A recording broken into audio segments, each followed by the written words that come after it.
Students, good morning, each and everyone. In my previous video, we are discussing about energy of electron revolving in nth orbit and also some important objective problems we already discussed. And students, in today class, we are coming to the rest of part of Bohr atomic model, a derivation for velocity of electron which revolves in nth orbit. Most important concept, students, velocity of electron. While we derive an expression for velocity of electron, dear students, once again we are go for angular momentum of electron. Angular momentum of electron which revolves in nth orbit, simply mvr is equal to n into h by 2 pi. We know already what is m here, mass of electron, what is v here, velocity of electron, what is r here, radius of that orbit, n represent orbit number and h is Planck's constant. We know very well. We are ready to derive an expression for velocity here. So simply v here n into h by 2 pi m here r. ఈ m and r ని ఈ పక్కకి తీసుకొస్తే సరిపోతుంది. But students, we know my previous class, an expression for radius of nth orbit. I remember n square h square by 4 pi square m z e square. I remember this expression. Now would you please substitute radius expression here? Means velocity v is equal to n into h by 2 into pi into m into, we are ready to substitute radius term here.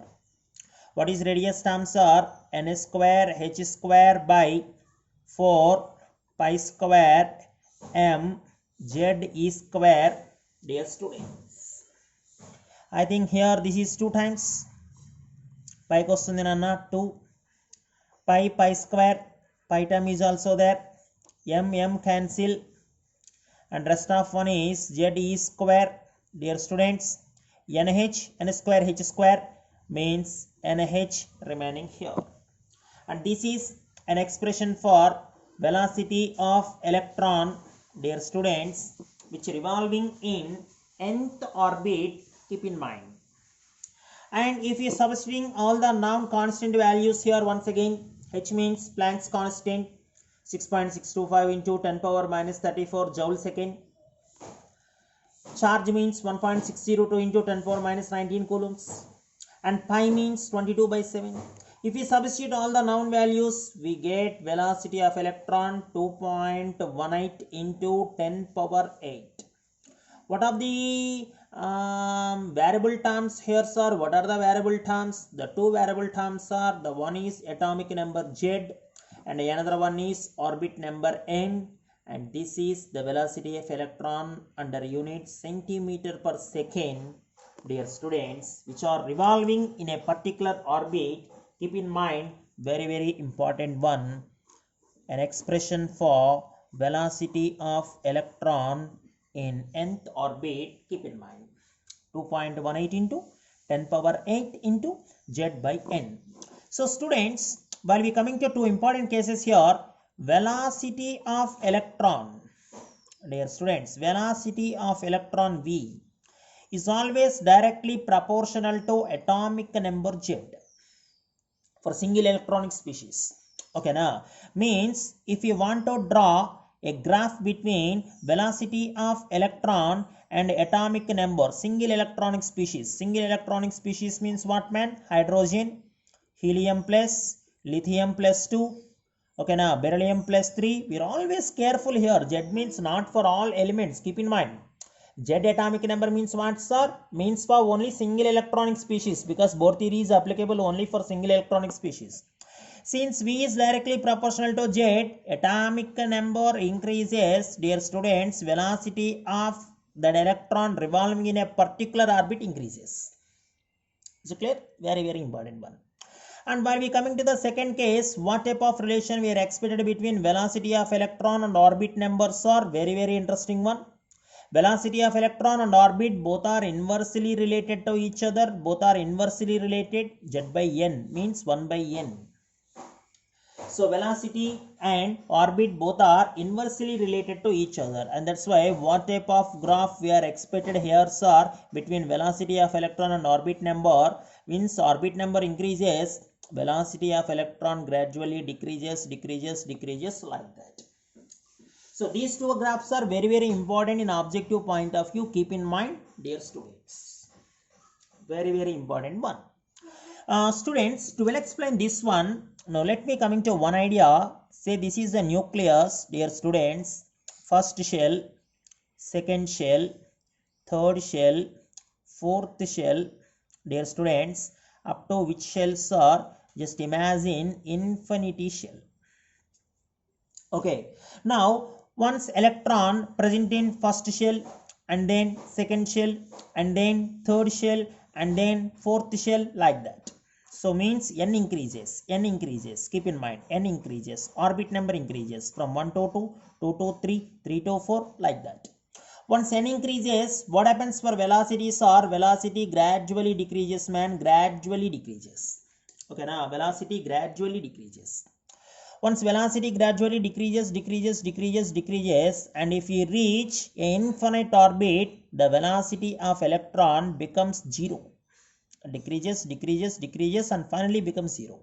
Since velocity is 0, energy of that orbit also becomes 0.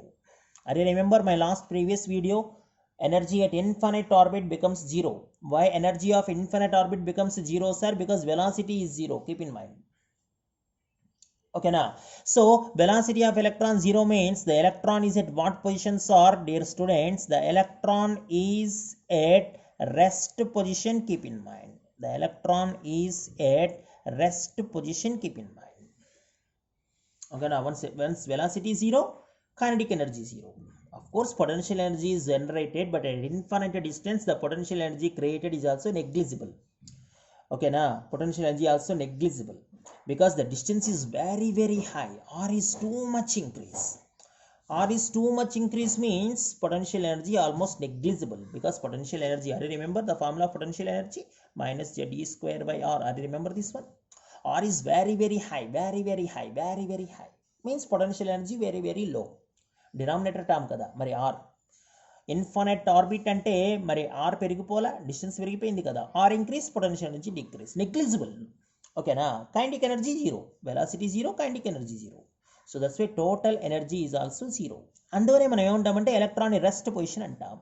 So whenever electron move from, dear students, very, very important one, once again I recall in objective point of view, whenever electron move from, dear students, lower energy levels to higher energy levels, lower energy levels nunchi higher energy levels ki jump aite velocity of electron decrease, dear students, decrease, because lower to higher means n increase. Am I right? Lower to higher, lower to higher, lower to higher means n increase. N increase means velocity decrease.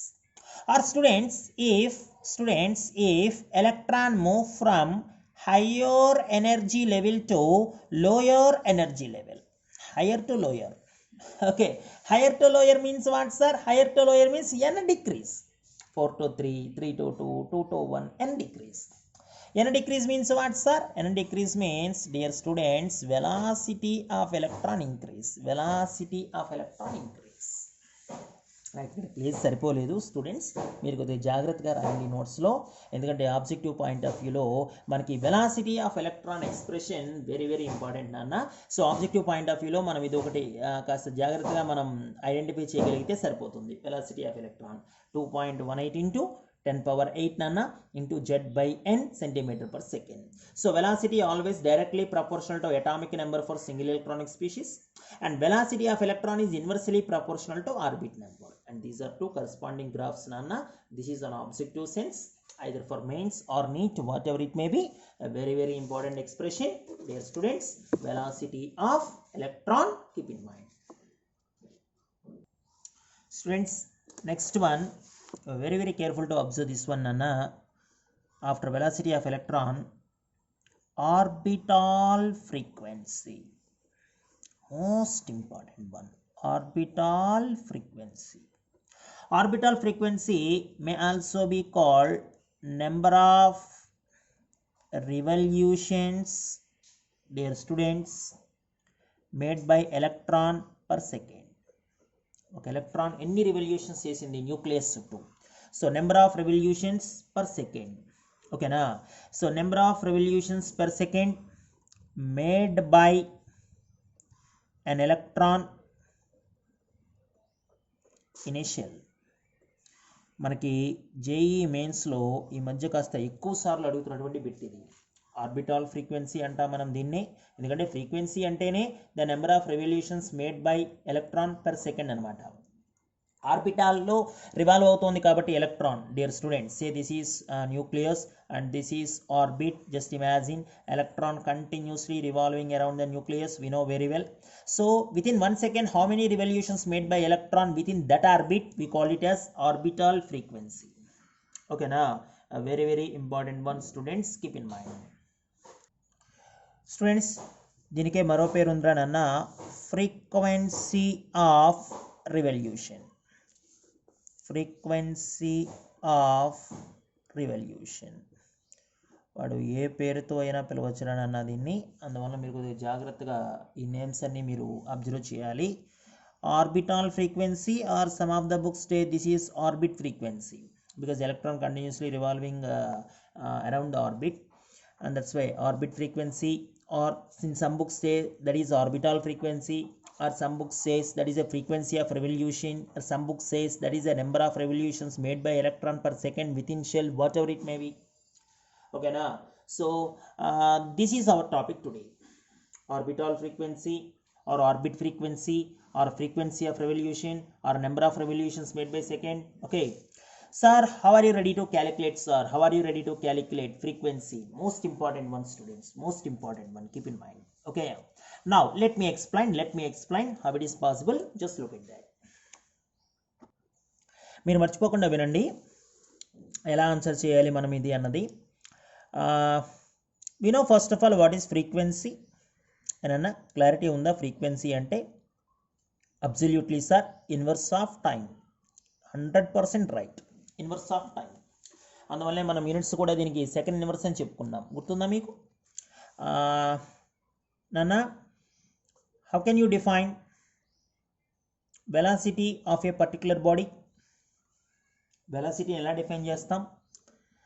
Simple sir, velocity is nothing but distance traveled by that body per 1 second, అంటే distance by time. am I right? మరి ఇప్పుడు మనకు కావాల్సింది frequency అంటే 1/time కదా, 1/time కదా. మరి 1/time అంటే velocity by distance, most important one, velocity by distance. అందువల్లనే స్టూడెంట్స్ ఇక్కడ మనం ఫ్రీక్వెన్సీ ఆఫ్ రెవల్యూషన్ క్యాలిక్యులేట్ చేయడానికి లేదా ఆర్బిట్ ఫ్రీక్వెన్సీని క్యాలిక్యులేట్ చేయడానికి, ఫ్రీక్వెన్సీ ఆఫ్ రెవల్యూషన్ని క్యాలిక్యులేట్ చేయడానికి మనం చూస్ చేసుకున్నది ఏంటంటే ఇన్వర్స్ ఆఫ్ టైం కాబట్టి velocity by distance, velocity by distance travelled by electron, distance travelled by electron. Distance travelled by electron అంటే ఇది సర్క్యులర్ ఆర్బిట్ కాబట్టి ఇక్కడ మనం సర్కంఫరెన్స్ని కన్సిడర్ చేయాల్సిన పరిస్థితి, సర్కంఫరెన్స్. ఓకేనా? అంటే velocity of electron by circumference of orbit, most important one student, circumference of orbit, circular orbit అది. ఓకేనా? సో వెలాసిటీకి, డియర్ స్టూడెంట్స్, వెలాసిటీకి మన దగ్గర ఆల్రెడీ ఫార్ములా ఉంది. ఓకేనా? ఇంతకుముందు ఎక్స్ప్రెషన్లోనే మనం ఆ ఫార్ములా కూడా చూసాం. ఓకేనా? ఏమిటన్నా వెలాసిటీకి ఫార్ములా 2π స్టూడెంట్స్ జెడ్ ఈ స్క్వేర్ బై ఎన్హెచ్. ఇంతకుముందు చూడు నా వీడియోలో వెలాసిటీ ఆఫ్ ఎలక్ట్రాన్కి ఫార్ములా అదే కదా. ఇదంతా అవసరం లేదు నీకు, నేను ఎక్స్ప్లెయిన్ చేస్తాను. డైరెక్ట్గా ఫార్ములా ఏం గుర్తుపెట్టుకోవాలో చెప్తాను నీకు. సర్కంఫరెన్స్ అంటే ఫార్ములా ఏంటి సార్? సర్క్యులర్ ఆర్బిట్కి సర్కంఫరెన్స్ ఫార్ములా 2πr కదరా ఏనన్నా, అంతేనా?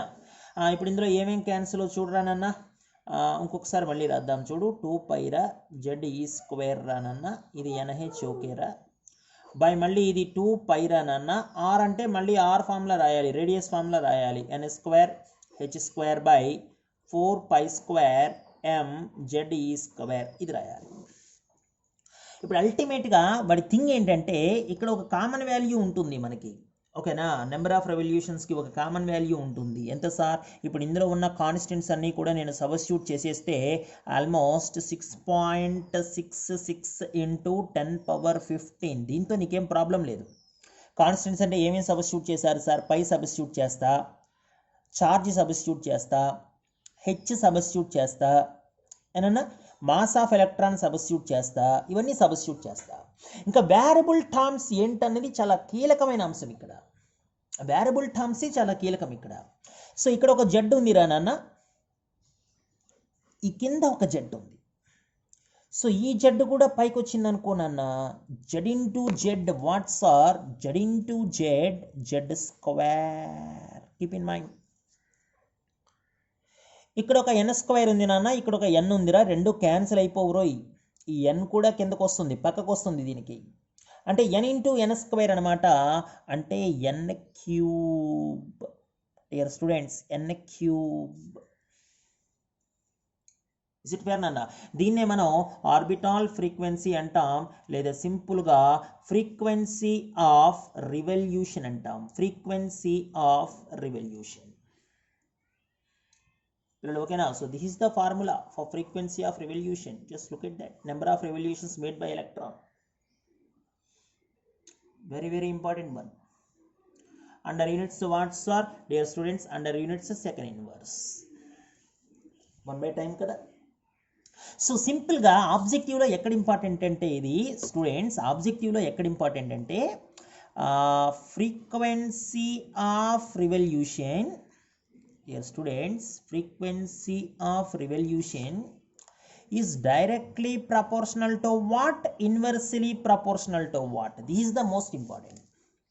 Frequency of revolution directly proportional to atomic number square and inversely proportional to cube of orbit number. This is the important one. Okay, Nana. So this is what we call frequency revolution, or the number of revolutions made by electron in a particular orbit, or we also call it as orbit frequency or orbital frequency, whatever it is. So ఈ expression important మనకి, ఎవరికి directly related, ఎవరికి inversely related. So objective point of వ్యూలో మనం ఇక్కడ కొద్దిగా జాగ్రత్తగా ఉండాలి. నేను కొన్ని ప్రాబ్లమ్స్ని కూడా ఇక్కడ నీ దగ్గరికి ఇంట్రడ్యూస్ చేస్తాను. ఇప్పుడు ఒకసారి చూపిస్తాను ప్రాబ్లమ్స్ ఎలా అడుగుతాడు సార్ దీని మీద మనకి ఆబ్జెక్టివ్ పాయింట్ ఆఫ్ వ్యూలో అన్నది కూడా నేను ఈ బుక్లో నీకు ఒకసారి క్లారిటీగా చూపిస్తాను. ఎందుకంటే ప్రాబ్లమ్స్ చూపిస్తే నీకు క్లారిటీ తెలుస్తుంది అనమాట, ఆర్బిటాల్ ఫ్రీక్వెన్సీ ఎలా ఉంటుంది అన్నది. ఇక్కడ ఒక ప్రాబ్లం ఉంది చూడు, ఓకేనా? ఏమన్నాడు వీడు ఇక్కడ? రెవల్యూషన్స్కి సంబంధించిన ప్రాబ్లం. ఒక రెవల్యూషన్, రెవల్యూషన్ ఆఫ్ ఎలక్ట్రాన్, వీటికి సంబంధించిన ప్రాబ్లం. నేను ఇప్పుడు చెప్పట్లేదు ఈ ప్రాబ్లమ్స్ నీకు, ఓకేనా? కానీ ఆ రివల్యూషన్స్ అని క్యాలిక్యులేట్ చేయడం ఎలాగా అన్నది నేను నెక్స్ట్ వీడియోస్లో ఖచ్చితంగా ఆ ప్రాబ్లమ్స్ని ఆన్సర్ చేసి నీకు వీడియో పెడతాను.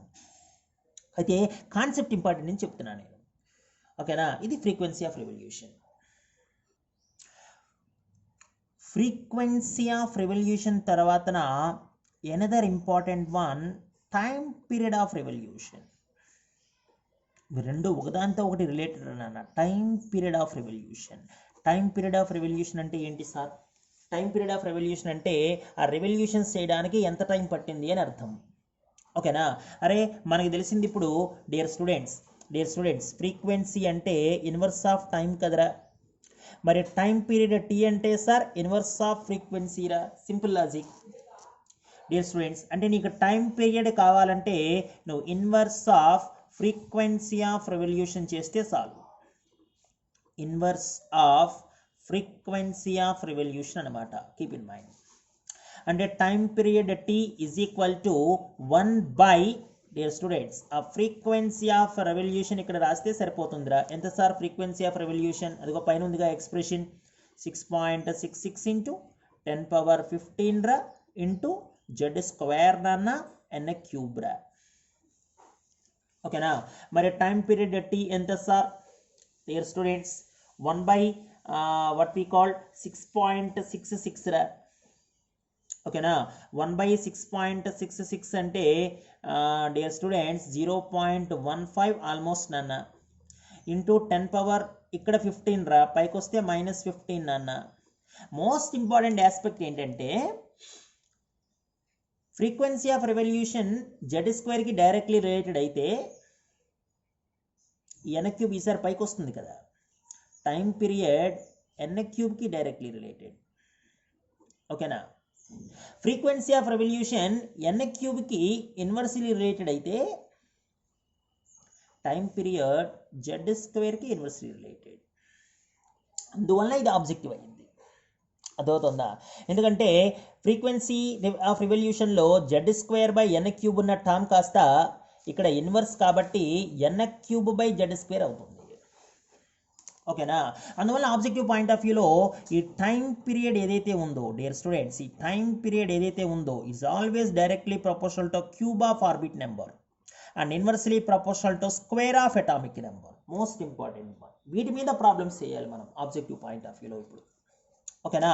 అందువల్ల ఈ టైం పీరియడ్ ఆఫ్ రెవల్యూషన్కి సంబంధించిన ఎక్స్ప్రెషన్, ఓకేనా, టైం పీరియడ్ ఆఫ్ రెవల్యూషన్కి సంబంధించిన ఎక్స్ప్రెషన్ని కూడా మీరు ఆబ్జెక్టివ్ పాయింట్ ఆఫ్ వ్యూలో చాలా జాగ్రత్తగా ఐడెంటిఫై చేయాలి అండర్ యూనిట్స్ సెకండ్స్. అర్థమవుతుంది నాన్న? ఇవి రెండు కూడా ఒకదాంతో ఒకటి క్లోజ్గా మీరు చూడాలి ఈ రెండింటిని, frequency of revolution, time period. ఎందుకంటే ఫ్రీక్వెన్సీ ఆఫ్ రెవల్యూషన్కి ఇన్వర్స్లీ ప్రపోర్షనలే టైం పీరియడ్ స్టూడెంట్స్. మీరు ఎక్కడ వీటి మీద ప్రాబ్లమ్స్ చేయడానికి రెఫరెన్స్ బుక్లు తీసి కంగారు పడకండి. నేను వీడియో చేసి ప్రాబ్లమ్స్ మీకు వీడియో పెట్టేంత వరకు మీరు వెయిట్ చేయడమే. ఓకేనా? ఎందుకంటే ఎలాంటి ప్రాబ్లమ్స్ అడుగుతాడు ఆబ్జెక్టివ్ పాయింట్ ఆఫ్ వ్యూలో, ఎలా ఈ ప్రాబ్లమ్స్ ఆన్సర్ చేయాలన్నది నేను ప్లేస్ చేయాలి వీడియో ఏనన్నా. ఆ తర్వాత మీరు రెఫరెన్స్ బుక్స్లో చూసి మీరు ఆన్సర్ చేయొచ్చు.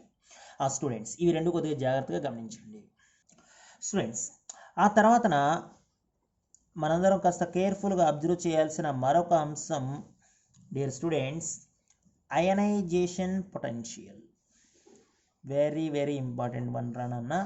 Ionisation potential most important one. Ionisation potential ఎలా సార్ మనం అయనైజేషన్ పొటెన్షియల్ని క్యాలిక్యులేట్ చేస్తాం స్టూడెంట్స్? అంతకన్నా ముందు నాకు ఒకసారి అయనైజేషన్ పొటెన్షియల్ అంటే ఏంటో క్లారిటీ ఇస్తాను, జాగ్రత్తగా గమనించండి. ఇది న్యూక్లియస్ రానన్న, ఇది ఫస్ట్ షెల్ రా, ఇది సెకండ్ షెల్ నాన్న అనుకుందాం ఫర్ ఎగ్జాంపుల్, ఇది థర్డ్ షెల్ రా నాన్న. ఓకేనా నాన్న? ఫస్ట్ షెల్ ఎనర్జీ ఎంత రా నాన్న? 13.6 electron volts sir with a negative sign. Second shell energy ఎంత రా నాన్న? -3.4 electron volts sir. Third shell energy ఎంత రా నాన్న? -1.5 ఎలక్ట్రాన్ వోల్ట్స్ సార్. ఇవన్నీ ఎవరికి రా? హైడ్రోజన్ యాటమ్కి. కీప్ ఇన్ మైండ్, అప్పుడే కదా Z1 అయ్యేది.